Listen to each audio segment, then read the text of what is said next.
कार्यक्रम के प्रायोजक हैं पिताजी स्वर्गीय श्री नागरदास जी टिम्बडिया एवं माताजी स्वर्गीय रीवा बहन जी टिम्बडिया की पुण्य स्मृति में उनकी पुत्र वधू श्रीमती रूपा जी टिम्बडिया एवं परिवार, राजकोट, गुजरात। संयम प्रकाश नाम का यह ग्रंथ है। आचार्य महाराज सूर्य सागर जी साहब द्वारा लिखी गई ये सुंदर रचना है और काफ़ी दिनों से अपना प्रकरण यहाँ चल रहा था सामायिक के संदर्भ में। क्या है सामायिक? सामायिक का क्या स्वरूप है? और आज उसी सामायिक को एक नए रूप में प्रस्तुत कर रहे हैं। पिछले 2 दिनों में आपने देखा होगा सामायिक के 2 नए एंगल दिखाए थे।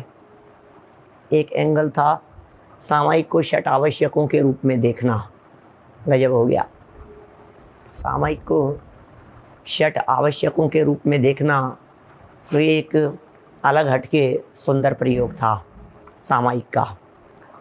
और इसके साथ साथ में 6 प्रकार की एक अलग सामायिक को बताया गया। और वो जो 6 प्रकार की अलग सामायिक है, उस अलग सामायिक में नाम, स्थापना, द्रव्य, क्षेत्र, काल, भाव, ये 6 प्रकार की कुछ अलग तरह से सामायिक की व्याख्या की गई। और आज उसी सामायिक को षट कारक के रूप में दिखा रहे हैं। मैंने देख करके कितना प्रसन्नता लगती है। बात कभी नहीं सुनी हुई बातें जैसी लगती है। जब कभी आपने सुनी होगी, पढ़ी होगी, तो यहीं पढ़ी सुनी होगी जहाँ ये प्रकरण दिया गया है। मैंने कहाँ कहाँ से इन्होंने संकलन किया है। यदि आप षट कारकों की बात आपने कहीं पढ़ी हो, वैसे तो कहीं है ही नहीं क्योंकि इसमें कोई रेफरेंस तो है नहीं, है ना। आपने यदि कारकों की बात पढ़ी तो आपने आवश्यकों की बात नहीं पढ़ी। आवश्यकों की बात यदि आपने पढ़ी तो नाम, स्थापना, द्रव्य, भाव, और नाम, स्थापना, द्रव्य, क्षेत्र, काल, भाव, इनकी चर्चा नहीं पड़ेगी। ये तो एक ऐसा अद्भुत और अपूर्व संकलन है जिसकी यहाँ इन्होंने सुंदर चर्चा की है। देखिए यहाँ स्थापना में और किस में पूछ रहे हैं आप? क्षेत्र में अंतर पूछ रहे हैं। स्थापना और क्षेत्र में पूछा ना, शायद मुझे ऐसा लगा, स्थापना और क्षेत्र का अंतर। स्थापना सामायिक के अंदर तो अपने आप कोई मरा हुआ जीव उसके सामने आकर के पड़ जाए और यहाँ अपने ऊपर आक्रमण किया जाए, ये फ़र्क है दोनों में से। सामायिक, स्थापना सामायिक और क्षेत्र सामायिक में क्या फ़र्क है? स्थापना सामायिक में तो किसी और के ऊपर तीर चलाया गया है और क्षेत्र सामायिक में अपने ही ऊपर तीर चलाया गया है। स्थापना सामायिक में किसी शिकारी ने किसी पशु को, किसी पक्षी को उसके ऊपर आक्रमण किया और वो आकर के गिर गया अपने पास में, अपने आसपास में, ये स्थापना की बात कही गई। और स्वयं के ऊपर ही जब उपसर्ग, आक्रमण, इस तरह की स्थिति बने तो फिर वो क्षेत्र सामायिक कहलाएगी। चलिए, चर्चाएं सब अपनी हो चुकी हैं, पीछे आगे बढ़ते हैं। कर्ता सामायिक, कर्ता, कर्म, करण, संप्रदान, अपादान, अधिकरण हैं। इन बातों को सुन कर के कैसा लगता है? अरे ये भी कोई बात है? ऐसे भी है कि हाँ, सामायिक में कर्ता कौन है, सामायिक में कर्म क्या है, सामायिक में करण क्या है, सामायिक में कर्ता, कर्म, करण, संप्रदान, अपादान, अधिकरण सब समझा रहे हैं।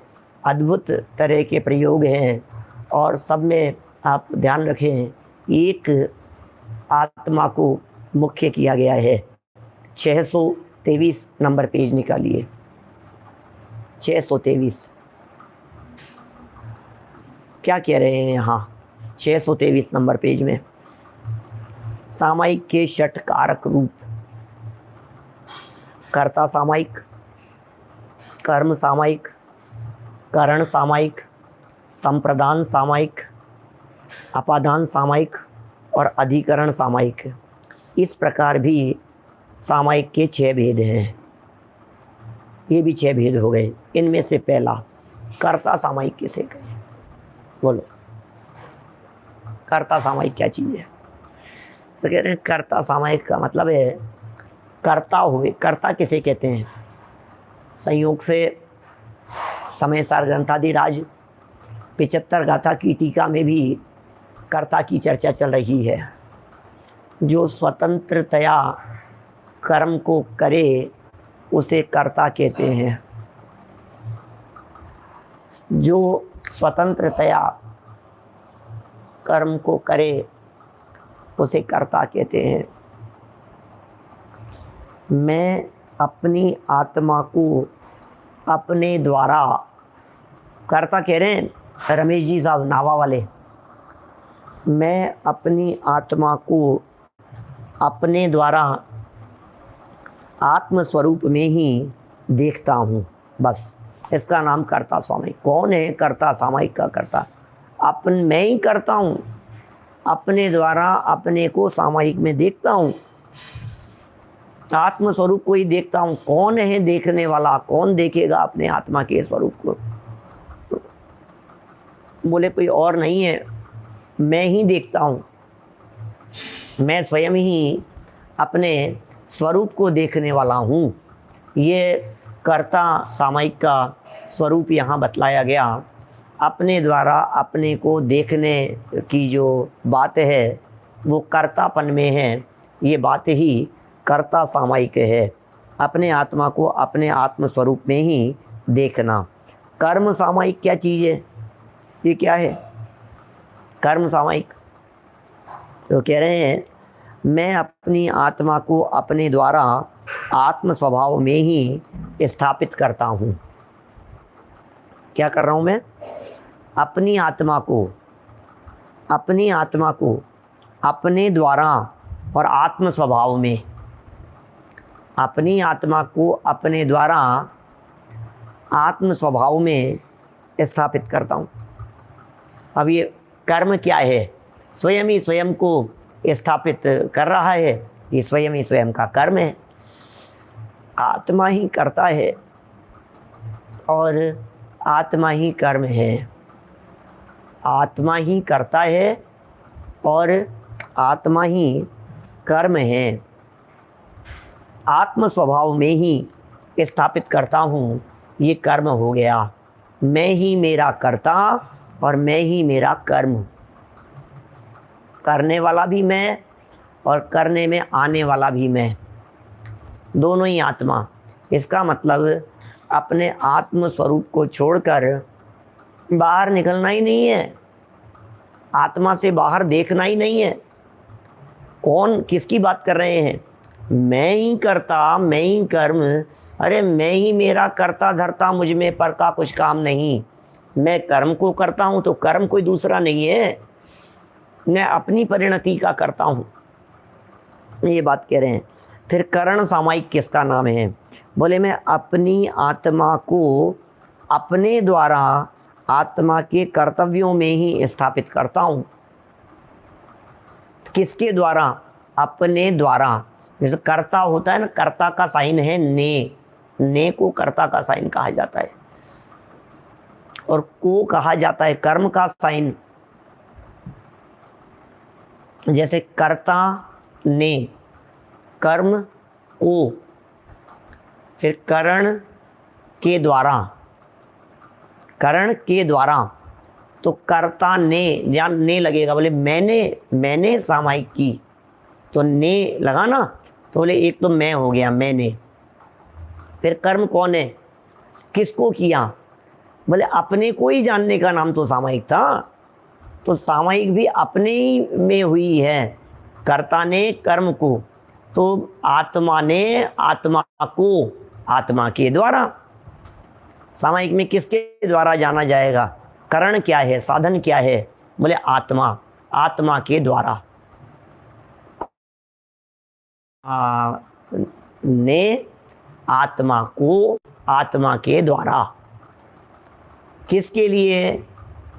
बोले आत्मा ने आत्मा को आत्मा के द्वारा, आत्मा के लिए। इसका नाम है संप्रदान। ये चौथे नंबर पर है संप्रदान सामायिक किसका नाम? संप्रदान कैसे कहें? संप्रदान माने के लिए, संप्रदान माने के लिए, किसके लिए काम किया गया? देखिए वास्तव में क्या है, दो तरह के कारकों की चर्चा शास्त्रों में आती है। कुछ भिन्न कारकों की भी बात कहते हैं और अभिन्न कारकों की भी बात कहते हैं।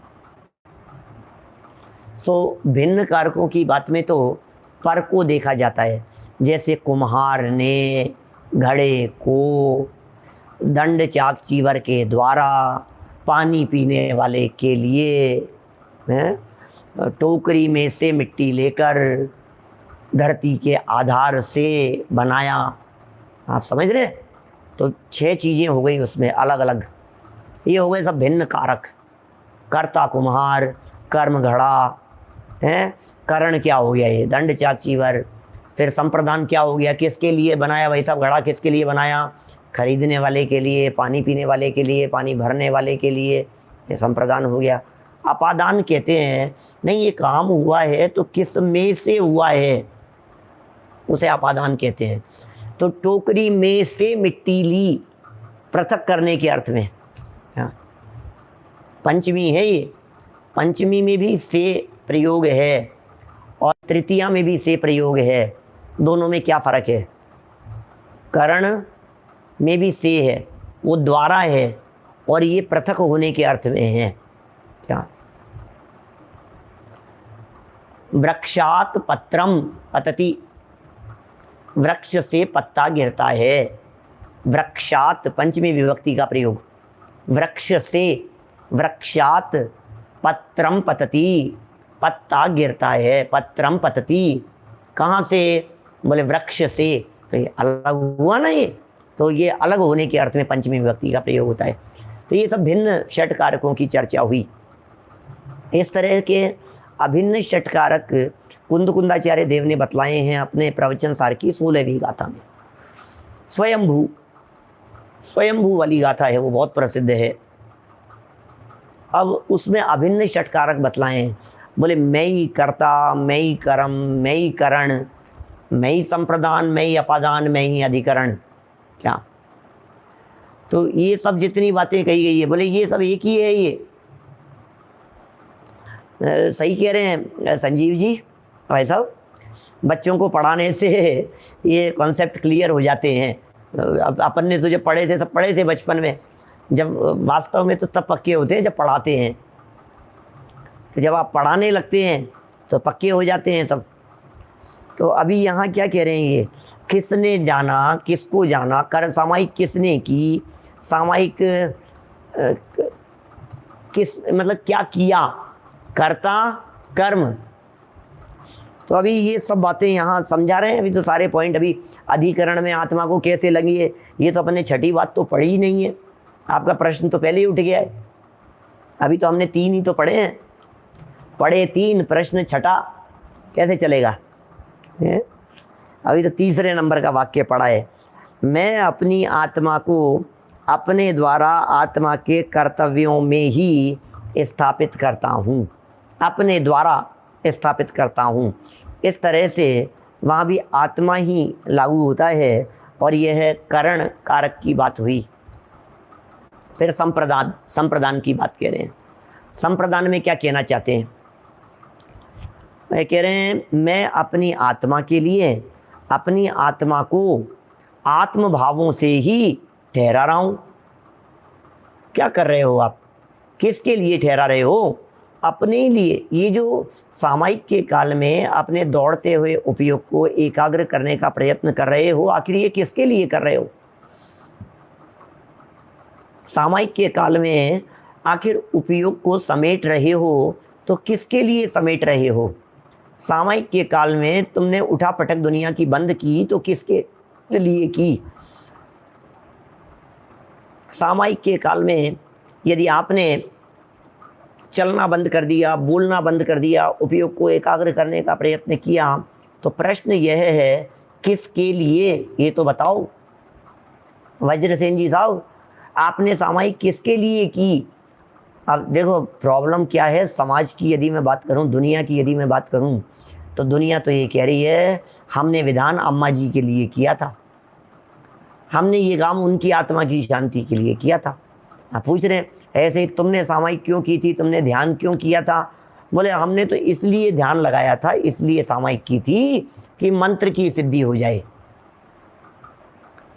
हमने तो इसलिए सामायिक की थी कि पंडित जी ने कहा था, पंडित जी के लिए सामायिक की थी हमने तो इसलिए सामायिक की थी कि हम तो उनके आज्ञाकारी शिष्य हैं और उन्होंने हमसे ये कहा कि नहीं नहीं पंडित जी सामायिक किया करो, हम आज्ञाकारी शिष्य हैं। उन्होंने कही तो हमने सामायिक करना शुरू कर दिया। डॉक्टर मानमल जी जैन साहब कोटा से, सामायिक किसके लिए की हमने? आई मी माई सेल्फ। क्या क्या कह रहे हैं ये? मेरे लिए की है भैया, किसी और के लिए नहीं की है। आपने पूजन किसके लिए की है? मैं वो नंदीश्वर दीप पूजन का अर्घ बोल करके सुनाता हूँ, लाइन बहुत मार्मिक है। हे प्रभु अर्घ चढ़ा रहा हूँ तेरे को। चुप रहे, किसके लिए चढ़ा रहा है? यह अर्घ कियो निज हेत, क्या तुमको अर्पतु हो। यह अर्घ कियो निज हेत, तुमको अर्पत हो। ध्यानत की जो शिव खेत, भूमि समर्पत हो। यह अर्घ कियो निज हेत, तुमको अर्पत हो। क्या बहुत भाई साहब, किसी और के लिए नहीं कर रहा हूँ मैं। सुशील जी सेठी साहब, क्या मैं किसी और के लिए नहीं कर रहा हूँ, अपने ही लिए कर रहा हूँ। पूजन किसके लिए कर रहा हूँ? भगवान देख लेना, मैं यदि तेरी प्रक्षाल करने के लिए नहीं आया तो नहाए बिना बैठे रह जाओगे, बिना नहाए बैठे रहोगे। तुम्हारा सच्चा भक्त हूँ, रोज आकर के नहलाता हूँ, तुम्हारे को नहलाता हूँ, तुम्हारा बदन पहुँचता हूँ, कितनी मेहनत करता हूँ मैं नहीं करूँगा तो तुम्हें कौन नहलाएगा? देख लेना मेरा ये काम हो जाना चाहिए। अरे जा जा, हमारे को ज़रूरत नहीं है नहाने की और नहलाने की। तुझे यदि ज़रूरत महसूस होती हो तो आकर के यहाँ भक्ति कर, तुझे यदि ज़रूरत महसूस होती हो तो यहाँ आकर के पूजन कर, तुझे यदि ज़रूरत महसूस होती हो तो तीर्थ क्षेत्रों की वंदना कर। तूने दान दिया है, ये कहता है मैंने दान दिया ना, किसके लिए दिया? इनके लिए दिया है, इनके लिए दिया है। मैंने इनके लिए क्या क्या नहीं किया, रहने दो रहने दो। अरे अपने शुभ भावों के लिए किया है, अपने अंदर करुणा भाव की पूर्ति के लिए दिया है आपने दान, किसी और के लिए नहीं दिया है। आपने त्याग किया तो किसके लिए किया? आपने संयम अंगीकार किया तो किसके लिए किया? आपने स्वाध्याय किया तो किसके लिए किया? ये बताओ। ये के लिए की चर्चा चल रही है, यहाँ संप्रदान की बात कर रहे हैं दीपेश जी, यहाँ संप्रदान की बात कर रहे हैं। सामायिक के काल में ये षट कारक घटित कर रहे हैं, कर्ता कर्म करण संप्रदान अपादान अधिकरण। तो संप्रदान में क्या कह रहे हैं? मैं अपनी आत्मा के लिए अपनी आत्मा को अपने भावों में ही ठहरा रहा हूँ। अपनी आत्मा को अपने भावों में क्यों ठहरा रहे हो?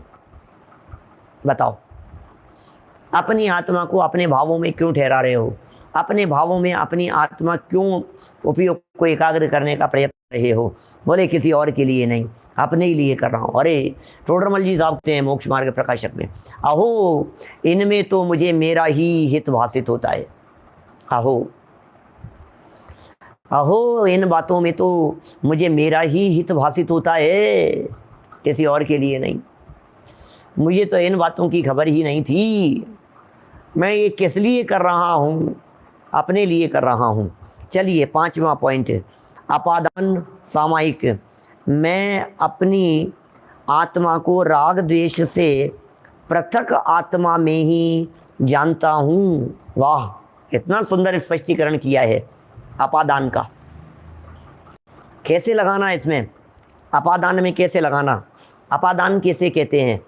अपादान कहते हैं पृथक करना, अपादान कहते हैं अलग करना। अपने आत्मा को राग द्वेष आदि भावों से पृथक करना। हाँ से अपादान पंचमी विभक्ति है, ये पंचमी विभक्ति लागू होती है अपादान।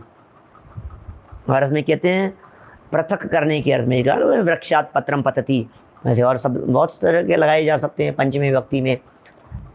वृक्षात त शब्द का प्रयोग होता है, रामात राम से, है ना, राम से छूटकर सीता चले गई, तो रामात, तो ये पंचमी विभक्ति का प्रयोग। ऐसे राम आए, राम के लिए, चतुर्थी विभक्ति है, राम आए राम के लिए। जैसे महावीर आय नमः, किसके लिए वंदन किया, महावीर आय नमः, पार्श्वनाथाय नमः, आदिनाथाय नमः, ओम आदिनाथाय नमः। आदिनाथाय, ये नाथाय क्यों लगाया है, ये नाथाय, आदिनाथ नमः नहीं कह सकते थे, नाथाय क्या होता है, चतुर्थी विभक्ति है ये, क्या ये चतुर्थी विभक्ति है। और चतुर्थी विभक्ति जो है ये नमः के योग में चतुर्थी विभक्ति आती है, ऐसा नियम है, परमानेंट नियम है ऐसा संस्कृत का, व्याकरण का। बोले नमः के योग में चतुर्थी विभक्ति का प्रयोग होता है। महावीराय नमः, पार्श्वनाथाय नमः, आदिनाथाय नमः, शांतिनाथाय नमः, अजितनाथाय नमः, संभवनाथाय नमः। तो ये नाथाय, आय क्यों लगा दिया, आ और ये चतुर्थी है, और नमस्कार कर नमः, नमः श्री वर्धमानाय, तो नमः नमस्कार किया, वर्धमानाय चतुर्थी विभक्ति, वर्धमान स्वामी के लिए। नमस्कार किसके लिए किया है, क्या नमक के साथ नहीं, गलत छप गया, नमः के साथ है ना। चलो, नमः के योग में चतुर्थी, इस तरह के बहुत सब प्रयोग है, नियम है व्याकरण के बहुत सारे, किसके योग में कौन कौन सी विभक्ति किस किस तरह की लगती है। अपादान में कितना सुंदर कह दिया, अलग होने के अर्थ में पंचमी विभक्ति लगती है, छूटने के अर्थ में पंचमी विभक्ति लगती है, क्या छूटने के अर्थ में। तो राग, अब यहाँ सामायिक के प्रसंग में किससे छूट रहा है बताओ, सामायिक के प्रसंग में छूटने की बात कर रहे हैं, तो बोले राग द्वेष से छूटो, या राग द्वेष से भिन्न होकर के देखो, या राग से रहित, राग से न्यारा, राग से भिन्न चैतन्य आत्म तत्व को देखो।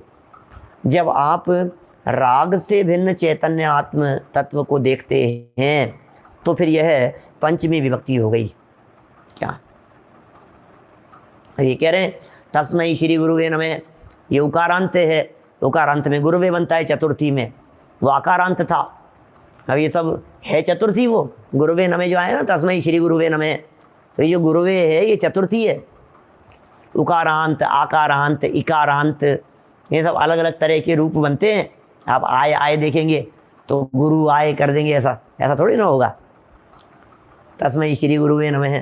तो अब विभक्तियाँ समझनी पड़ेगी, कौन कौन सी किस किस में कैसी विभक्ति लगती है, कैसे रूप बनते हैं, सबके रूप अलग अलग। थोड़ी व्याकरण थोड़ी ना पढ़ानी है अभी मेरे को, यहाँ मोटा मोटा है ये, तो अब मोटी मोटी बात समझ में आ गई, और क्या है समझ में आ जानी चाहिए। तो कोई उसमें तस्मै श्री गुरुवे नमः वो कोई गलत नहीं है, वो तो सही है, हमारे समझ में गड़बड़ी हो गई है। देखो भाई क्या लिख रहे हैं, राग द्वेष से पृथक होकर के आत्मा में ही जाता हूँ, मैं अपनी आत्मा को राग द्वेष से पृथक, अपनी आत्मा को राग द्वेष से पृथक आत्मा में ही जानता हूँ, ऐसा। अब छठा अधिकरण सामायिक, मैं अपनी आत्मा के स्वभाव का ज्ञाता होकर अपनी आत्मा को अपनी आत्मा में ही स्थापन कर आत्मा को आत्मा में ही देखता हूँ। अभी आधार चाहिए, आधार, क्या आधार चाहिए, किसके आधार से, तो बताओ।